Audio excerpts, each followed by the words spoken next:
Introduction.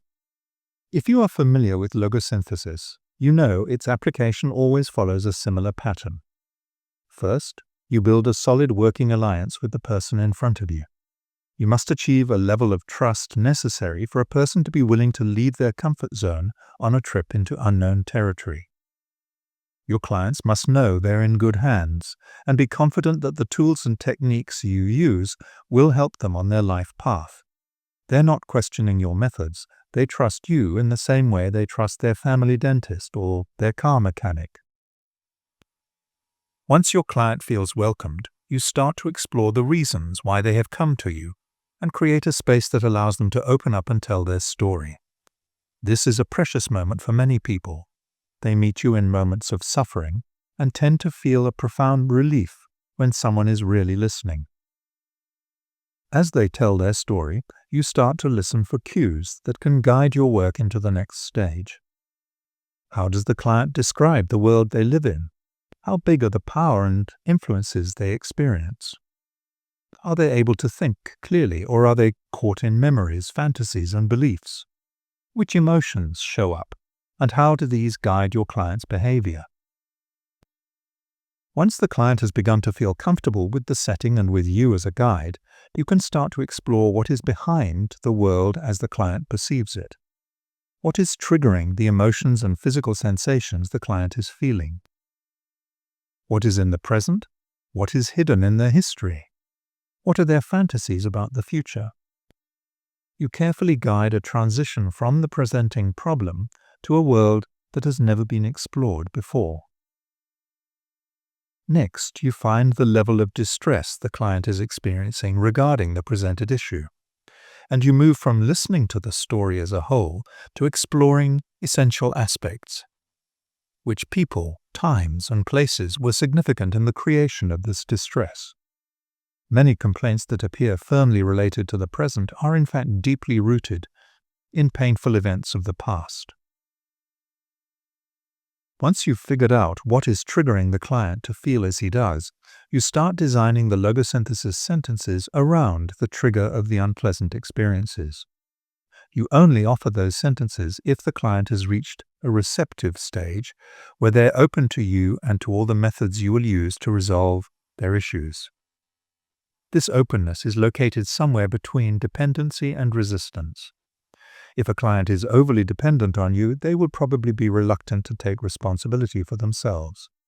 And if they're resistant, they won't allow the sentences to work as designed.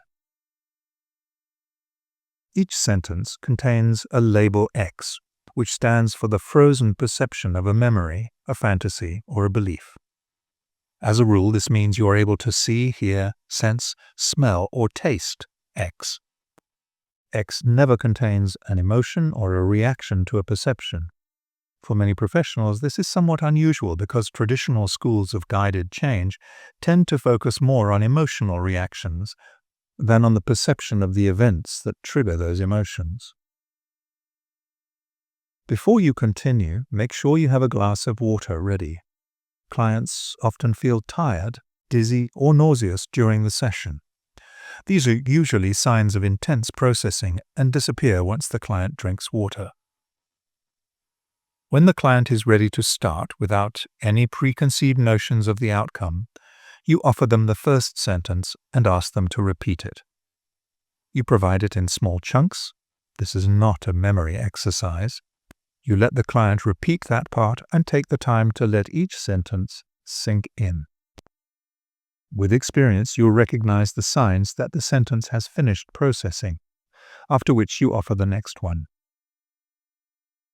The first sentence is, I retrieve all my energy bound up in this perception X and take it to the right place in myself. You say that sentence in parts and you invite the client to repeat each part after you.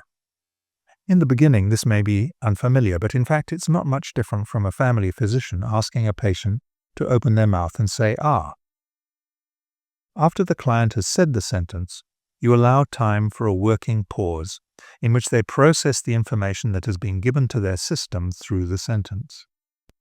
During this pause, different reactions are possible from yawning and relaxation to the emergence of deep emotions. If emotions show up, you will let the client repeat the sentence without interrupting the cycle. The same procedure is applied to the second sentence. I remove all non-me energy related to X from all of my cells, all of my body, and my personal space, and send it to where it truly belongs. Again followed by a working pause. The third sentence follows the same pattern. I retrieve all my energy bound up in all my reactions to this perception X and take it to the right place in myself. After the series of 3 sentences and their working pauses, you create a space for the experience and invite the client to share their process, usually with the help of an open question such as, "What's happening now?" This will reveal if the current issue has been resolved or if additional exploration and processing is needed. If the level of distress has been sufficiently reduced and nothing new comes up, the next step of the process is future pacing. You invite the client to imagine the future to determine if the distress they were experiencing has completely disappeared. If this is not the case, a new cycle starts, focusing on the issue that showed up in the future pacing. If everything is resolved and no longer causes distress, you can close the cycle and explore what else needs to be done in the session. The more you work with logosynthesis, on your own issues or with clients, the easier it becomes to apply the standard protocol of logosynthesis, the basic procedure. The case studies in this book are meant to provide you with a deeper understanding of this process. If you look at the separate chapters with the above procedure in mind, you will discover there are endless variations possible, but they can all be reduced to the above steps. For many trainees and practitioners, it is an ongoing challenge to let go of their existing skills and knowledge of coaching, counseling, and psychotherapy. In logosynthesis, it is often unnecessary to linger with intense emotions. The search for the trigger of these emotions and its neutralization will bring faster relief than the most empathic form of staying with them. It is also not necessary to interpret events or offer a new frame of reference to help a client understand what is happening in their life or how to enact change. As soon as the power of words has done its fantastic work, many clients are very well able to find this new understanding themselves, to their own surprise and to mine. Working with logosynthesis is often about thinking less and doing less. I tend to say, as a practitioner in logosynthesis, you must be lazy, stupid, and slow. You don't need much effort, because the words themselves will do the work.